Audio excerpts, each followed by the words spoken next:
आज हम अरस्तू के बारे में करेंगे।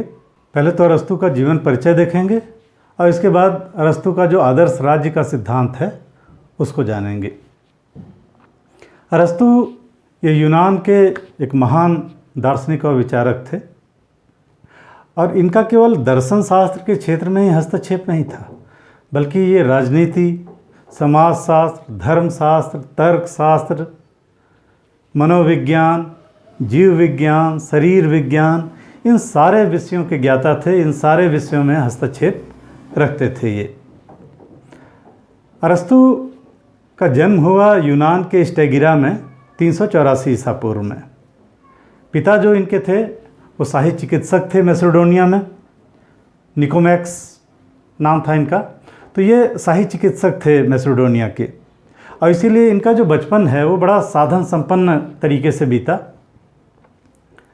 बाद में शुरुआती शिक्षा ग्रहण करने के बाद 18 साल की उम्र में अरस्तू ने प्लेटो की एकेडमी में एडमिशन लिया और इसके बाद अगले 20 वर्ष वहीं शिक्षा ग्रहण की। शिक्षा ग्रहण करने के बाद वहीं अध्यापन कार्य भी करने लगे और अरस्तू को ये लगता था कि जो उनके गुरु थे प्लेटो, तो प्लेटो बहुत ज़्यादा प्रभावित थे अरस्तू से और वो एकेडमी का मस्तिष्क कहते थे अरस्तू को। तो प्लेटो अरस्तू को एकेडमी का मस्तिष्क कहते थे। तो अरस्तू को भी ये लगता था कि प्लेटो के बाद एकेडमी का प्रमुख उन्हीं को बनाया जाएगा, क्योंकि सबसे ज़्यादा योग्य व्यक्ति थे ये। लेकिन प्लेटो के बाद एकेडमी का प्रमुख उनके भतीजे को बना दिया गया, जिससे बड़े दुखी हुए ये और इसके बाद एकेडमी छोड़कर चले गए। बाद में ये एशिया माइनर भी गए थे, जहाँ इनकी मुलाकात हर्मियस से हुई थी, यूनानी शासक जो था हर्मियस, और उसने अपनी दत्तक पुत्री का विवाह भी इनके साथ किया था। तो इनकी पत्नी जो थी पिथियास थी और पिथियास से जो इनका एक पुत्र था उसका भी नाम इनके पिता के नाम पर ही था, तो उसका भी निकोमैक्स नाम था।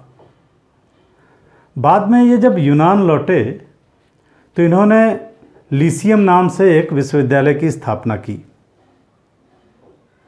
इसके बाद जो मैसिडोनिया का शासक था, मकदूनिया का फिलिप, तो फिलिप ने इनको अपने यहाँ बुलाया और इनको अपने पुत्र सिकंदर का गुरु नियुक्त कर दिया। तो सिकंदर को इन्होंने शिक्षा प्रदान की और जब सिकंदर विश्व विजय के लिए गया तो सिकंदर ने सारा कार्यभार अरस्तू को ही सौंप दिया था। तो सिकंदर के पीछे सारे राज्य की देखभाल अरस्तू ने ही की थी।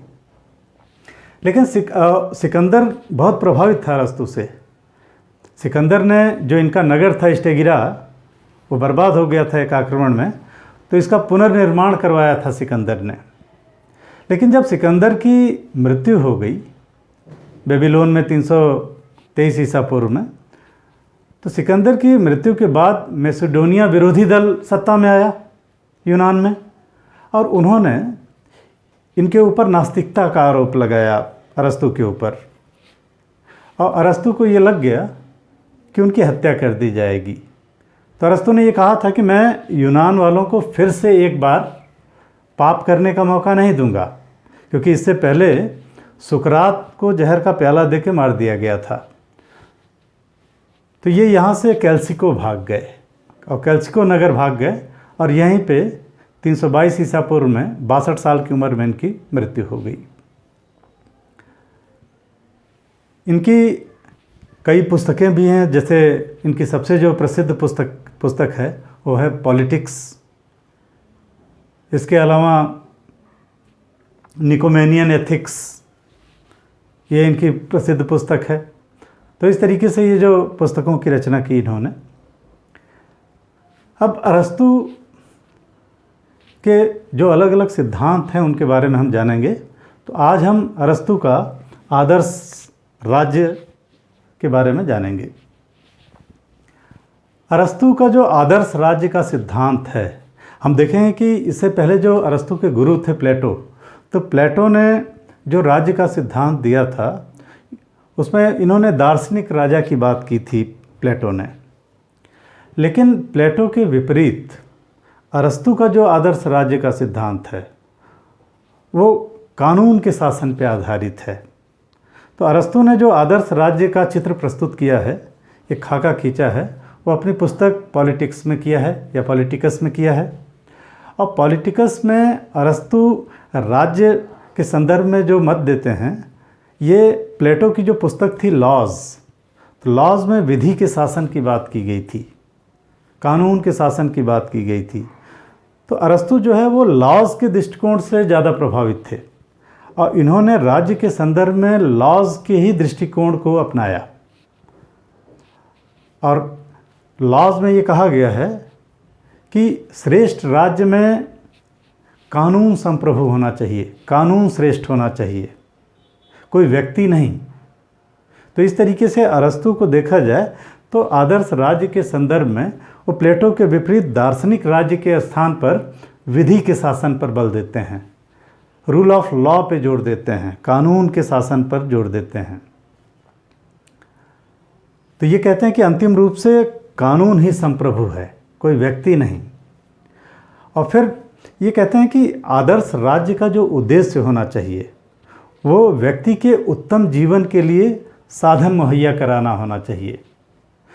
तो पहले तो अरस्तु ने आदर्श राज्य की जगह कानून के राज्य की बात की, रूल ऑफ लॉ की बात की। और दूसरा इन्होंने कहा कि राज्य का जो उद्देश्य होना चाहिए वो व्यक्ति के उत्तम जीवन के लिए साधन मुहैया कराना होना चाहिए। तो अगर वर्तमान में हम देखें तो जो कल्याणकारी राज्य है उसकी अवधारणा में यही है कि राज्य व्यक्ति के विकास के लिए और एक तरीके से व्यक्ति के सर्वांगीण विकास के लिए साधन मुहैया कराए।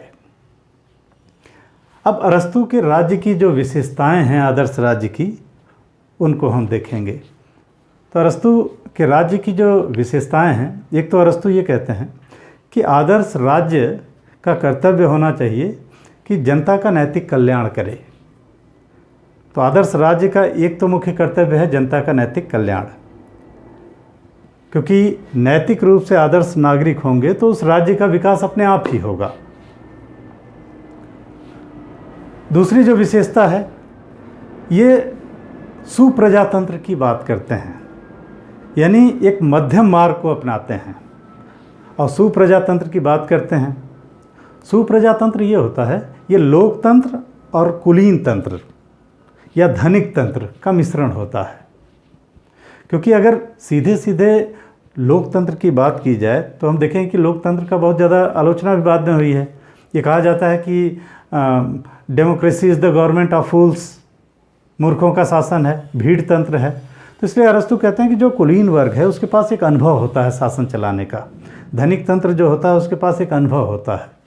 तो लोकतंत्र और धनिक तंत्र का मिश्रण है ये सुप्रजातंत्र, ताकि लोकतंत्र भी हो और धनिक तंत्र का जो अनुभव है उसका लाभ भी उठाया जा सके, तभी राज्य व्यवस्थित रूप से चल सकता है।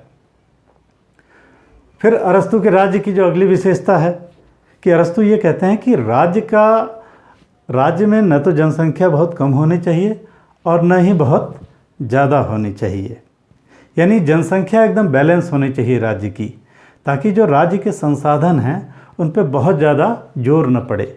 क्योंकि अगर जनसंख्या बहुत ज़्यादा होगी तो राज्य के संसाधन कम पड़ जाएंगे और संसाधन कम पड़ जाएंगे तो सबका विकास नहीं हो पाएगा, तो ऐसे राज्य में अराजकता फैल जाएगी।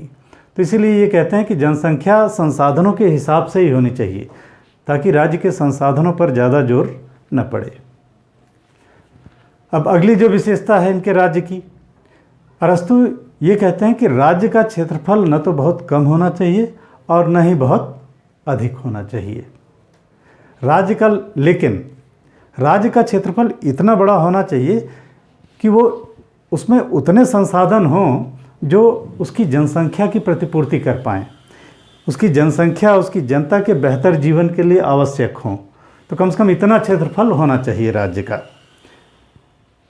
फिर जो अगली विशेषता है, अरस्तु अपने आदर्श राज्य में चरित्र निर्माण पर बहुत ज़्यादा जोर देते हैं। ये कहते हैं कि बुद्धि, साहस, संयम, इन सब के मेल से जो मानव है, जो नागरिक है, उसके अंदर चरित्र का निर्माण भी होगा, वो राजनीतिक रूप से जागरूक भी होगा।